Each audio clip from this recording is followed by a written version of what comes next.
ದೆಹಲಿ ಮದ್ಯ ನೀತಿ ಹಗರಣದಲ್ಲಿ ಸಿಎಂ ಅರವಿಂದ್ ಕೇಜ್ರಿವಾಲ್ ಅವರನ್ನ ನಿನ್ನೆ ಸಂಜೆ 7:30ಕ್ಕೆ ಇಡಿ ಅಧಿಕಾರಿಗಳು ವಶಕ್ಕೆ ಪಡೆದು ವಿಚಾರಣೆಯನ್ನು ನಡೆಸಿದ್ರು. ರಾತ್ರಿ 9:15ರ ವೇಳೆಗೆ ಕೇಜ್ರಿವಾಲ್ ಅವರನ್ನ ಬಂಧಿಸಲಾಗಿದೆ. ಈಗ ಅರವಿಂದ್ ಕೇಜ್ರಿವಾಲ್ ಅವರನ್ನ ಕೋರ್ಟ್ಗೆ ಹಾಜರುಪಡಿಸಲು ಇಡಿ ಅಧಿಕಾರಿಗಳು ಸಿದ್ಧತೆಯನ್ನ ಮಾಡಿಕೊಂಡಿದ್ದಾರೆ. ವಿಚಾರಣೆಗಾಗಿ ಕೇಜ್ರಿವಾಲ್ರನ್ನ ವಶಕ್ಕೆ ಪಡೆಯಲಿದೆ ಇಡಿ. ಅರವಿಂದ್ ಕೇಜ್ರಿವಾಲ್ ಬಂಧನ ಆಗಿದೆ ನಿನ್ನೆ ರಾತ್ರಿ.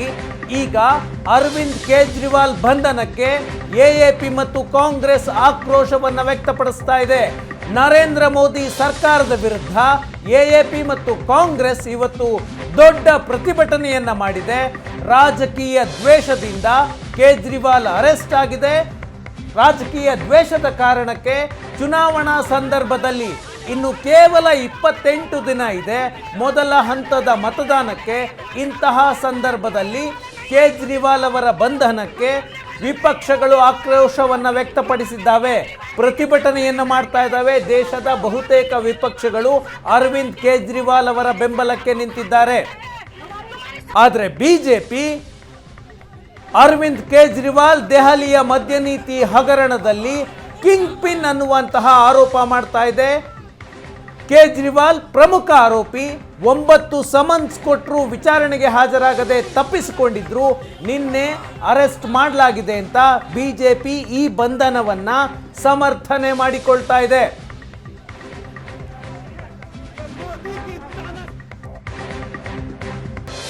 ಸುದ್ದಿ ಬರ್ತಾ ಇದೆ, ಸುಪ್ರೀಂ ಕೋರ್ಟ್ಗೆ ಸಲ್ಲಿಸಿದಂತಹ ಅರ್ಜಿಯನ್ನ ಅರವಿಂದ್ ಕೇಜ್ರಿವಾಲ್ ಪರ ವಕೀಲರು ವಾಪಸ್ ಪಡೆದಿದ್ದಾರೆ.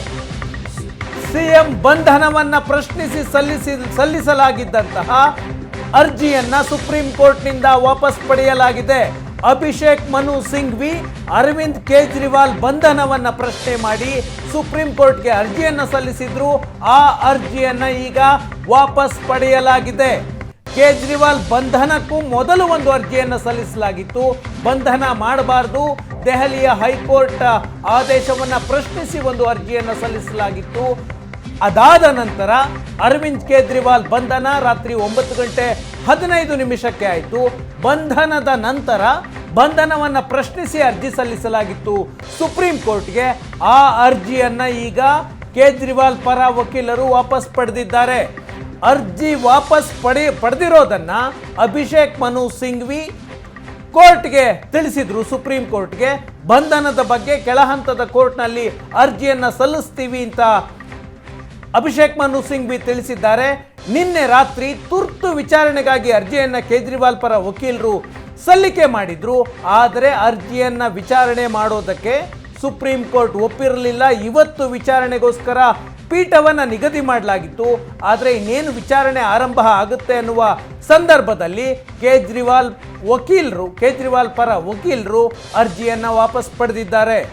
ಈಗ ಬಂಧನಕ್ಕೊಳಗಾಗಿರುವಂತಹ ಅರವಿಂದ್ ಕೇಜ್ರಿವಾಲ್ ಸಿಎಂ ಸ್ಥಾನಕ್ಕೆ ರಾಜೀನಾಮೆ ಕೊಡ್ತಾರಾ, ಕೊಡೋದಿಲ್ವಾ? ಈ ವಿಷಯ ದೊಡ್ಡ ಮಟ್ಟದಲ್ಲಿ ಚರ್ಚೆ ಆಗ್ತಾ ಇದೆ. ಸಿಎಂ ಸ್ಥಾನಕ್ಕೆ ರಾಜೀನಾಮೆ ಕೊಡದೆ ಜೈಲಿನಲ್ಲಿದ್ದುಕೊಂಡೇ ಆಡಳಿತ ನಡೆಸುವ ನಿರ್ಧಾರಕ್ಕೆ ಕೇಜ್ರಿವಾಲ್ ಬಂದಿದ್ದಾರಾ? ಹಲವು ದಿನಗಳ ಮೊದಲೇ ಅರವಿಂದ್ ಕೇಜ್ರಿವಾಲ್ ಅರೆಸ್ಟ್ ಆಗ್ತಾರೆ ಅನ್ನುವಂತಹ ಮಾತುಗಳಿದ್ವು, ಚರ್ಚೆಗಳಿದ್ವು. ಆಗಲೇ ಒಂದು ನಿರ್ಧಾರವನ್ನು ತೆಗೆದುಕೊಂಡಿತ್ತು ಎಎಪಿ. ಒಂದು ವೇಳೆ ಅರವಿಂದ್ ಕೇಜ್ರಿವಾಲ್ ಅರೆಸ್ಟ್ ಆಗಿದ್ದೇ ಆದರೆ ಅವರನ್ನ ರಾಜೀನಾಮೆ ಕೊಡೋದು ಬೇಡ, ಜೈಲಿನಿಂದಲೇ ಆಡಳಿತ ಮಾಡುವಂತಹ ನಿರ್ಧಾರ ಮಾಡೋಣ ಅನ್ನುವ ರಣತಂತ್ರವನ್ನು ಎಎಪಿ ಮಾಡಿತ್ತು. ಈಗ ಅದೇ ರಣತಂತ್ರವನ್ನು ಮುಂದುವರಿಸುವಂತಹ ಸಾಧ್ಯತೆ ಇದೆ. ಜೈಲಿನಲ್ಲಿದ್ದುಕೊಂಡೇ ಅರವಿಂದ್ ಕೇಜ್ರಿವಾಲ್ ಆಡಳಿತ ನಡೆಸುವಂತಹ ಸಾಧ್ಯತೆ ಇದೆ. ದೆಹಲಿಯಲ್ಲಿ ಅರವಿಂದ್ ಕೇಜ್ರಿವಾಲ್ ಸಿಎಂ ಆಗಿದ್ರು ಕೂಡ ಅವರು ಯಾವ ಖಾತೆಗಳನ್ನು ಕೂಡ ನಿಭಾಯಿಸ್ತಾ ಇಲ್ಲ. ಮುಖ್ಯಮಂತ್ರಿಗಳಷ್ಟೇ, ಅವರ ಕೈಲಿ ಯಾವುದೇ ಖಾತೆಗಳು ಇಲ್ಲ. ಹಾಗಾಗಿ ಅವರು ದೆಹಲಿಯಿಂದಲೇ, ಜೈಲಿನಿಂದಲೇ ಆಡಳಿತವನ್ನು ನಡೆಸುವ ನಿರ್ಧಾರಕ್ಕೆ ಬಂದಿದ್ದಾರೆ ಅನ್ನುವ ಮಾಹಿತಿ ಇದೆ. ದೆಹಲಿ ಸಿಎಂ ಅರವಿಂದ್ ಕೇಜ್ರಿವಾಲ್ ಬಂಧನಕ್ಕೆ ದೇಶಾದ್ಯಂತ ಖಂಡನೆ ವ್ಯಕ್ತವಾಗ್ತಾ ಇದೆ ವಿರೋಧ ಪಕ್ಷಗಳಿಂದ. ಬೆಂಗಳೂರಿನಲ್ಲೂ ಇವತ್ತು ಪ್ರತಿಭಟನೆ ನಡೀತು. ಫ್ರೀಡಂ ಪಾರ್ಕ್ನಲ್ಲಿ ಆಮ್ ಆದ್ಮಿ ಪಕ್ಷ ಪ್ರತಿಭಟನೆಯನ್ನು ಬೆಂಗಳೂರಿನಲ್ಲಿ ಮಾಡಿದೆ. ರಾಜ್ಯಾಧ್ಯಕ್ಷ ಮುಖ್ಯಮಂತ್ರಿ ಚಂದ್ರು ನೇತೃತ್ವದಲ್ಲಿ ಪ್ರತಿಭಟನೆ ನಡೆಯಿತು. ಪ್ರಧಾನಿ ನರೇಂದ್ರ ಮೋದಿ, ಅಮಿತ್ ಶಾ ವಿರುದ್ಧ ಎಎಪಿ ಮುಖಂಡರು ಆಕ್ರೋಶವನ್ನ ವ್ಯಕ್ತಪಡಿಸಿದ್ರು. ಇಡಿ ತನಿಖಾ ಸಂಸ್ಥೆ ಮೋದಿ ಸರ್ಕಾರದ ಚಮಚ ಆಗಿದೆ ಅಂತ ಆಕ್ರೋಶವನ್ನ ವ್ಯಕ್ತಪಡಿಸಿದ್ರು ಎಎಪಿಯ ನಾಯಕರು ಮತ್ತು ಕಾರ್ಯಕರ್ತರು. ಭ್ರಷ್ಟ ಬಿಜೆಪಿ ಸರ್ಕಾರಕ್ಕೆ ಹೇಳಿ ಧಿಕ್ಕಾರ, ಭ್ರಷ್ಟ ಬಿಜೆಪಿ ಸರ್ಕಾರಕ್ಕೆ ಹೇಳಿ ಧಿಕ್ಕಾರ, ಸಂವಿಧಾನ ವಿರೋಧಿ ನರೇಂದ್ರ ಮೋದಿಗೆ ಹೇಳಿ ಧಿಕ್ಕಾರ, ಸಂವಿಧಾನ ವಿರೋಧಿ ನರೇಂದ್ರ ಮೋದಿಗೆ ಹೇಳಿ ಧಿಕ್ಕಾರ. ಪ್ರತಿಭಟನೆ ನಿನ್ನೆ ರಾತ್ರಿ ನಡೆದಂಥ ರಾಷ್ಟ್ರದಲ್ಲಿ ನಡೆದಂಥ ಘೋರವಾದ ಕೃತ್ಯ ಏನೂ ತಪ್ಪು ಮಾಡದೇ ಇದ್ದರೂ ಕೂಡ ಈಗಾಗಲೇ ನಮ್ಮ ನಾಯಕರು ಹೇಳಿದಾಗೆ ಇಲ್ಯೂಷನ್ನಲ್ಲಿ ಕಥೆಯನ್ನು ಸೃಷ್ಟಿಸಿ ಮಾಡಿ ಕೆಟ್ಟ ಹೆಸರು ತರಬೇಕು ಅನ್ನೋ ಕಾರಣಕ್ಕೋಸ್ಕರ ಆಮ್ ಆದ್ಮಿ ಪಾರ್ಟಿಯ ಜನಪ್ರಿಯತೆಯನ್ನು ಸಹಿಸ್ಕೊಳ್ಳೋಕ್ಕಾಗದೇ ಇರತಕ್ಕಂಥ ಪ್ರಧಾನಮಂತ್ರಿಗಳು ಮತ್ತು ಹೋಮ್ ಮಿನಿಸ್ಟ್ರು ಸೇರಿ ಮಾಡಿರ್ತಕ್ಕಂಥ ಹುನ್ನಾರ, ಪಿತೂರಿ ಅಂತ ಹೇಳ್ತಿದ್ದೀವಿ. ಅರೆಸ್ಟ್ ವಿಚಾರದಲ್ಲಿ ಅವರು ಒಂದು ಮಾತು ಹೇಳ್ತಿದ್ರು ಕೇಜ್ರಿವಾಲ್, ನಾನು ಅರೆಸ್ಟ್ ಆಗೋಕ್ಕೆ ಏನು ಭಯ ಇಲ್ಲಪ್ಪ, ನಾನು ಅರೆಸ್ಟ್ ಆಗ್ತೀನಿ, ಯಾವಾಗ ಬೇಕಾದ್ರೂ ಅರೆಸ್ಟ್ ಆಗ್ತೀನಿ, ಆದರೆ ನೀವು ಕೊಡ್ತಕ್ಕಂಥ ರೀತಿ ನೀತಿನೇ ಸರಿ ಇಲ್ಲ, ನೋಟಿಸ್ಗಳು ಅನ್ನುವ ಪ್ರಶ್ನೆ ಬಂದಿದ್ದಿಲ್ಲ. ಅರೆಸ್ಟ್ ಆಗಬೇಕು ಪಲಾಯನವಾದ ಅಲ್ಲವೇ ಅಲ್ಲ. ಭಾಳ ಜನ 2021ರಲ್ಲಿ ಅರವಿಂದ್ ಕೇಜ್ರಿವಾಲ್ ಅವರ ಸರ್ಕಾರ ದೆಹಲಿಯಲ್ಲಿ ಹೊಸ ಮದ್ಯ ನೀತಿಯನ್ನು ಜಾರಿಗೆ ತಂದಿತ್ತು. ಆ ಮದ್ಯ ನೀತಿಯ ಪ್ರಕಾರ ಇಡೀ ದೆಹಲಿಯಲ್ಲಿ ಮದ್ಯ ಮಾರಾಟದ ಅಧಿಕಾರವನ್ನು ಖಾಸಗಿಯವರಿಗೆ ಕೊಡಲಾಯಿತು. ಸರ್ಕಾರದ ಅಂಗಡಿಗಳನ್ನು ಮುಚ್ಚಲಾಯಿತು. ಇಡೀ ಮದ್ಯ ವ್ಯಾಪಾರವನ್ನು ಖಾಸಗಿಯವರಿಗೆ ಕೊಟ್ಟರು. ಒಂದು ಬಾಟಲ್ ಮದ್ಯದ ಖರೀದಿ ಮೇಲೆ ಇದ್ದಂತಹ ವ್ಯಾಟನ್ನು ಶೂನ್ಯದ ಮಟ್ಟಕ್ಕೆ ಇಳಿಸಲಾಯಿತು. 200 ರೂಪಾಯಿ, 250 ರೂಪಾಯಿ ವ್ಯಾಟ್ ಇದ್ದಿದ್ದನ್ನು ₹1.50 ಮಟ್ಟಕ್ಕೆ ಇಳಿಸಲಾಯಿತು. ಖಾಸಗಿಯವರಿಗೆ ಅನುಕೂಲ ಮಾಡಿಕೊಡುವ ನಿಟ್ಟಿನಲ್ಲಿ ಈ ಹೊಸ ನೀತಿಯನ್ನು ತರಲಾಯಿತು ಅನ್ನೋದು ಆರೋಪ. 10,000 ಕೋಟಿ ಆದಾಯ ಜಾಸ್ತಿ ಆಗುತ್ತೆ ಅಂತ ಎಎಪಿ ಸರ್ಕಾರ ಹೇಳ್ಕೊಂಡಿತ್ತು. ಆದರೆ ಸರ್ಕಾರಕ್ಕೆ 2,800 ಕೋಟಿಯಷ್ಟು ನಷ್ಟ ಆಗಿದೆ ಅನ್ನುವ ವರದಿಗಳು ಬಂದವು. ಆನಂತರ ಅರವಿಂದ್ ಕೇಜ್ರಿವಾಲ್ ಸರ್ಕಾರ ಜಾರಿಗೆ ತಂದಿದ್ದಂತಹ ಹೊಸ ಮದ್ಯ ನೀತಿಯನ್ನು ರದ್ದು ಮಾಡಲಾಯಿತು. ಖಾಸಗಿಯವರಿಗೆ ಅನುಕೂಲ ಮಾಡಿಕೊಡುವ ನಿಟ್ಟಿನಲ್ಲಿ ಈ ಮದ್ಯ ನೀತಿಯನ್ನು ಜಾರಿಗೆ ತಂದು ಅರವಿಂದ್ ಕೇಜ್ರಿವಾಲ್ ಅವರ ಸರ್ಕಾರ ಹಣವನ್ನು ಪಡೆದು ಗೋವಾ ಚುನಾವಣೆಯಲ್ಲಿ ಬಳಸಿಕೊಂಡಿದೆ ಅನ್ನುವುದು ಆರೋಪ. ಈಗಾಗಲೇ ಇಡಿ 9 ಸಮನ್ಸ್ಗಳನ್ನು ಅರವಿಂದ್ ಕೇಜ್ರಿವಾಲ್ ಅವರಿಗೆ ಕೊಟ್ಟಿತ್ತು. 9 ಸಮನ್ಸ್ಗಳಲ್ಲಿ ಇಡಿ ವಿಚಾರಣೆಗೆ ಅರವಿಂದ್ ಕೇಜ್ರಿವಾಲ್ ಬಂದಿರಲಿಲ್ಲ. ನಿನ್ನೆ ಹೈಕೋರ್ಟ್ ಬಂಧನದಿಂದ ರಕ್ಷಣೆ ಕೊಡಿ ಅಂತ ಅರವಿಂದ್ ಕೇಜ್ರಿವಾಲ್ ಹೈಕೋರ್ಟ್ಗೆ ಅರ್ಜಿಯನ್ನು ಸಲ್ಲಿಸಿದ್ರು. ಹೈಕೋರ್ಟ್ ರಕ್ಷಣೆ ಕೊಡೋದನ್ನು ನಿರಾಕರಿಸಿ ಅರವಿಂದ್ ಕೇಜ್ರಿವಾಲ್ ಸಲ್ಲಿಸಿದಂತಹ ಅರ್ಜಿಯನ್ನು ವಜಾ ಮಾಡಿತು. ವಜಾ ಮಾಡಿದ ಕೆಲವೇ ಗಂಟೆಗಳಲ್ಲಿ ಇಡಿ ಅಧಿಕಾರಿಗಳು ಕೇಜ್ರಿವಾಲ್ ಮನೆಯ ಮೇಲೆ ದಾಳಿ ಮಾಡಿದ್ರು. ನಮ್ಮ ಪ್ರತಿನಿಧಿ, ದೆಹಲಿಯ ಪ್ರತಿನಿಧಿ ಮಂಜುನಾಥ್ ಸಂಪರ್ಕದಲ್ಲಿದ್ದಾರೆ. ಮಂಜುನಾಥ್, ಎಷ್ಟೊತ್ತಿಗೆ ಅರವಿಂದ್ ಕೇಜ್ರಿವಾಲ್ ಅವರನ್ನ ಕೋರ್ಟ್ಗೆ ಹಾಜರುಪಡಿಸಲಾಗುತ್ತೆ? ಕಸ್ಟಡಿಗೆ ಪಡೆಯುವಂತಹ ಪ್ಲಾನ್ ಇದೆಯಾ ಇಡಿಗೆ? ಹೌದು ಶಶಿ, ಈಗ ನಾವು ಪ್ರಸ್ತುತ ರೋಸ್ ಅವೆನ್ಯೂ ಕೋರ್ಟ್ ಮುಂಭಾಗನೇ ಇದ್ದೇವೆ. ಇಲ್ಲಿಗೆ ಕರ್ಕೊಂಡು ಬರ್ತಾರೆ. ಈ ಒಂದು ರೋಸ್ ಅವೆನ್ಯೂ ಕೋರ್ಟ್ ಕಾಂಪ್ಲೆಕ್ಸ್ ನಲ್ಲೇ ಇರುವಂತದ್ದು ಇಡಿ ಕೋರ್ಟ್. ಹಾಗಾಗಿ ಆ ಇಡಿ ಕೋರ್ಟ್ ಮುಂದೆ ಪ್ರೊಡ್ಯೂಸ್ ಮಾಡ್ತಾರೆ ಅನ್ನುವಂಥದ್ದು. ಅದರ ಜೊತೆಗೆ 2 ಗಂಟೆಯ ಹೊತ್ತಿಗೆ ಆಸುಪಾಸಿಗೆ ಕರ್ಕೊಂಡು ಬರಬಹುದು ಅನ್ನುವಂಥ ಸುದ್ದಿ ಇದೆ. ಈ ಹಿನ್ನೆಲೆಯಲ್ಲಿ ಈಗ ಹಿರಿಯ ಅಧಿಕಾರಿಗಳು ಬಂದು ಎಲ್ಲವನ್ನ ಕಡೆ ನೀವು ನೋಡ್ಬೋದು, ಮತ್ತೊಂದು ಸುತ್ತಿನ ಭದ್ರತೆಯನ್ನ ಮಾಡ್ತಾ ಇದ್ದಾರೆ. ಈ ತನಕವೂ ಎಲ್ಲ ಕೂಡ ಬ್ಯಾರಿಕೇಡ್ ಅನ್ನ ಹಾಕಿ ಪೂರ್ತಿಯಾಗಿ ಹೆಚ್ಚು ಕಡಿಮೆ 2 ಕಿಲೋಮೀಟರ್ ವ್ಯಾಪ್ತಿಯಲ್ಲಿ ಬ್ಯಾರಿಕೇಡಿಂಗ್ ಮಾಡಲಾಗಿದೆ. ಇಲ್ಲಿ ಯಾವುದು ವಾಹನಗಳಿಗೆ ಅವಕಾಶ ಮಾಡಿಕೊಡದೆ ಭದ್ರತೆಗಳನ್ನ ಮಾಡ್ಕೊಂಡಿರುವಂತದ್ದು ಒಂದು ಕಡೆ. ಇದನ್ನ ನೋಡಿದಾಗ 2-2:30 ಹೊತ್ತಿಗೆ ಕರೆದುಕೊಂಡು ಬರಬಹುದು ಅನ್ನುವಂತಹ ನಿರೀಕ್ಷೆ ಇದೆ.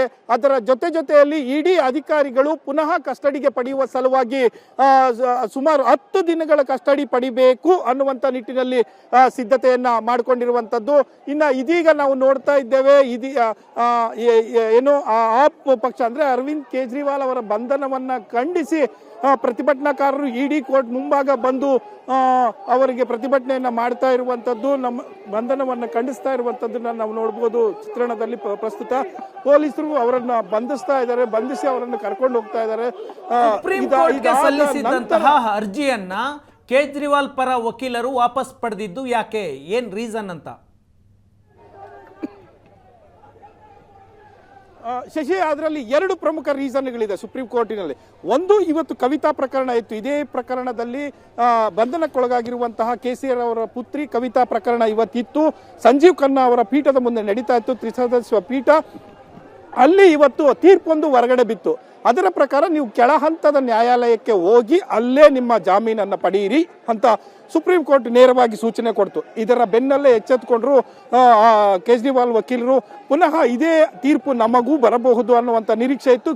ಕಾರಣ ಅದೇ ಪೀಠದ ಮುಂದೆ ಹೋಗಿ ಅಂತ ಬೆಳಗ್ಗೆ CJI ಅವರು ಹೇಳಿದ್ರು. CJI ಅವರ ಮುಂದೆ ಇದೇ ವಿಚಾರವನ್ನು ಪ್ರಸ್ತಾಪ ಮಾಡಿದಾಗ ತುರ್ತು ವಿಚಾರಣೆಗೆ ತೆಗೆದುಕೊಳ್ಳಿ ಅಂತ ಹೇಳಿದಾಗ CJI ಅವರು ಡೈರೆಕ್ಷನ್ ಕೊಟ್ಟರು. ಇದಕ್ಕೆ ಸಂಬಂಧಪಟ್ಟಂತ ಪ್ರಕರಣ ಸಂಜೀವ್ ಖನ್ನಾ ಅವರ ಪೀಠದಲ್ಲಿ ನಡೀತಾ ಇದೆ, ನೀವು ಕೂಡ ಅಲ್ಲಿ ಹೋಗಿ ಅನ್ನುವಂತಹದ್ದನ್ನ ಹೇಳಿದ್ರು. ಪುನಃ ಹೋಗಿ ಅವರು ಕೂಡ ಪ್ರಸ್ತಾಪ ಮಾಡಿದ್ರು. ಸೊ ಯಾವಾಗ ಕವಿತಾ ಅವರ ಪ್ರಕರಣದಲ್ಲಿ ನಿರೀಕ್ಷಿತ ತೀರ್ಪು ಹೊರಗಡೆ ಬರಲಿಲ್ವೋ ಆಗ ಕೇಜ್ರಿವಾಲ್ ಪರ ವಕೀಲರು ಎಚ್ಚೆತ್ತುಕೊಂಡು ಅವರ ಅರ್ಜಿಯನ್ನು ಹಿಂಪಡೆದಿದ್ದಾರೆ. ಇದರ ಜೊತೆಯಲ್ಲಿ ಮುಖ್ಯವಾಗಿ ಇನ್ನೊಂದು ಅಂಶವನ್ನು ಗಮನಿಸಬೇಕು.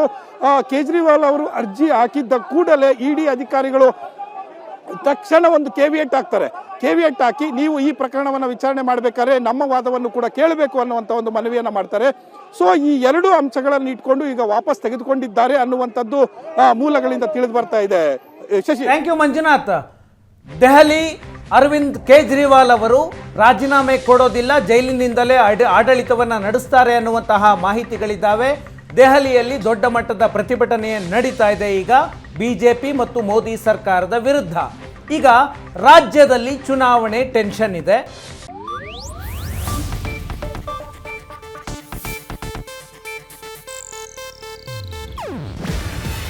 ಇದು ಏಷ್ಯಾನೆಟ್ ನ್ಯೂಸ್ ನೆಟ್ವರ್ಕ್ ಪ್ರಸ್ತುತಿ. ನೀವು ನೋಡ್ತಿದ್ದೀರಾ ಏಷ್ಯಾನೆಟ್ ಸುವರ್ಣ ನ್ಯೂಸ್.